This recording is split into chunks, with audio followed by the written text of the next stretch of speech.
Yo famille, j'espère que vous allez bien. Bienvenue chez MVP Foot, c'est le journal des éléphants. Spécial CAN 2023, la meilleure CAN c'est chez nous. Et puis avec la CAN ivoirienne, votre cœur bat de plus en plus fort. En tout cas, on cherche à savoir qui a mis Ultiri des arts. On commence par Simon Adingra, qui est un mental de fouet. Il dit nous sommes prêts, nous avons connu des difficultés, nous avons travaillé et aujourd'hui nous sommes en finale. Quand on est déjà mort, on ne peut pas mourir deux fois. Nous prenons tous les matchs très au sérieux. Même quand nous sommes menés, nous restons très concentrés pour renverser la situation. Je remercie l'entraîneur Jean-Luc Gasset pour sa confiance. Malgré ma blessure, il m'a appelé et je lui ai dit bonjour. Ah, en tout cas, c'est moi, Adingra. Franchement, un vrai ailier qui dribble, qui sait quand il faut dribbler, qui sait quand il faut faire la passe. En tout cas, merci pour ce que tu fais pour la sélection ivoirienne. Et puis, ça, c'est vraiment le mental de fou et tout ce que tu as dit. Parce que là, c'est tout. C'est ce qui résume l'équipe de Côte d'Ivoire, en fait. Voilà. Même si elle est menée, elle reste toujours sereine. On continue avec le président de la Fédération ivoirienne de football, dit FIFA, M. Idriss Diallo, après la qualification des éléphants en finale. Il dit on va doubler les primes. Ah, en tout cas, merci président, mais il faut vraiment doubler les primes. On veut voir clair dedans parce qu'en 2015, là, les gens ont bouffé les primes des gens. Donc, on veut voir clair. Est-ce que vous avez vraiment doublé les primes de ces joueurs? Et on vous présente aussi la relève du football ivoirien. Voilà.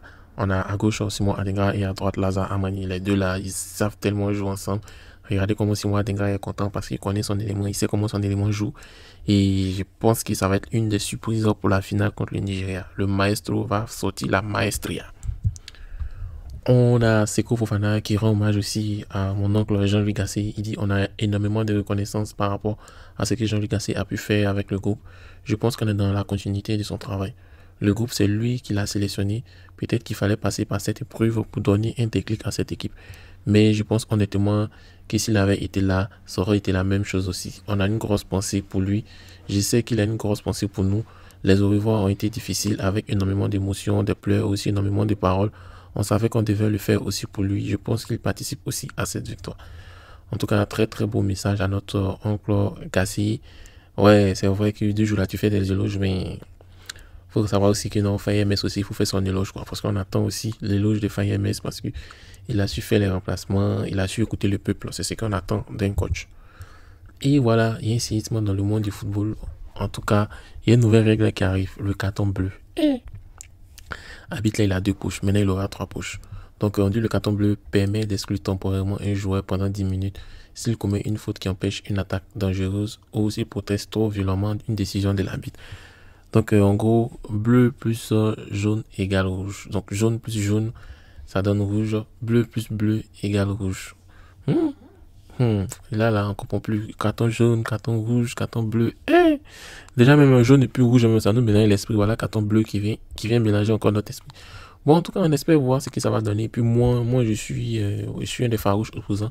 Parce que je ne vois pas, lorsqu'on exclut un joueur pendant 10 minutes, est-ce que ça pèse vraiment sur l'équipe adverse, en fait. Voilà, donc, bon, moi, je ne sais pas. Que pensez-vous de ce carton bleu? On a un message pour Victor Osimhen. On lui dit que le dimanche à 22h30, son idole Didier Drogba va le consoler. Voilà, ça c'est le petit message qu'on lui a donné, donc elle n'a qu'à attendre.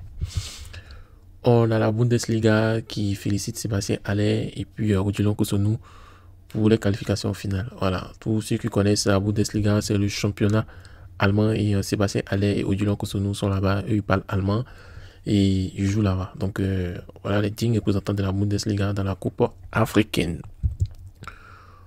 On laisse un big up à Sébastien Haller parce que malgré toutes les galères qu'il a eues dans la sélection, les moments difficiles qu'il a traversés, il a toujours répondu à l'appel de son pays. Quand on parle des galères, dans le début de Sébastien Haller, aucun attaquant, aucun ailier ne voulait lui donner la passe. On ne sait pas ce qui s'est passé.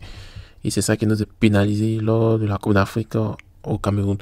Et puis ensuite, après cela, il a été transféré à Dortmund. Même quelques jours après, ils ont diagnostiqué un cancer. Donc, c'était d'après les Ivoiriens, tous les bails étaient sur lui. Malgré cela, il est resté positif et il n'est pas titulaire indiscutable dans son club, mais il est toujours positif. Et c'est ça, le mental. Et c'est un très bel exemple. On continue avec la SEC qui a recruté Berté Suleiman, attaquant de 20 ans, qui quitte l'Hapoel Edera Football en Israël et rejoint le secteur offensif. La SEC a changé, hein? Ils vont recruter les joueurs en Europe maintenant. Yeah. Ouais. ASEC Mimosa. En tout cas, c'est chaud, hein, c'est chaud. 2 jours là, ils avaient critiqué pour dire pourquoi ils ont vendu Karamoko Sankara. Et oh, ils avaient des idées derrière la tête. Ils ont recruté Berté Suleiman. Et c'est pas seulement Berté Suleiman, hein. Ils ont recruté aussi Nabil Meïté et aux 4 autres joueurs. Je vais vous les présenter après. Nabil Meïté, et qui vient du TP Mazembe au Congo. Oh, le TP Mazembe, c'est un des gros clubs africains. Cela montre, comment on appelle, l'ambition de la SEC Mimosa. Et les voici qui sont là. On a Nabil Meïté, on a Berté Suleiman, on a Diabaté Suleiman. Diabaté Tidiane, autant pour moi, qui vient de Ivoire Academy, qui est un milieu offensif très très intéressant. On a Gra Ali Jean, aussi ailier qui vient de CD Roda en Espagne. Donc les gens quittent en Israël, en Espagne, pour venir. Même Kwanda Abdul Latif qui quitte les États-Unis pour venir jouer à la SEC. Qu'est-ce qui se passe à la SEC Mimosa? Franchement, ils font peur. Hein. Là, c'est vraiment du lourd. Le secteur offensif est vraiment du lourd. Et le championnat avec la Ligue des Champions vont avoir peur.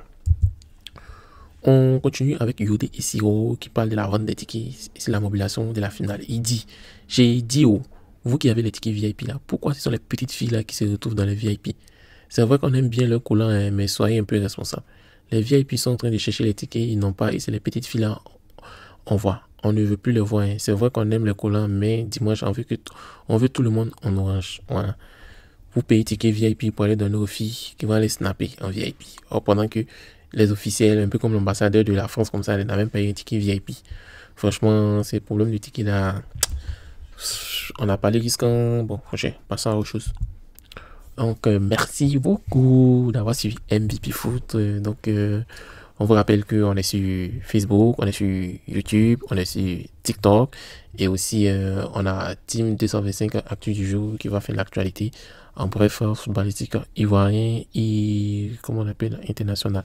Donc, merci d'avoir regardé MVP Foot. Et puis, n'oublie pas de t'abonner parce que on a les vrais actus, on a les vrais papos sur le football ivoirien.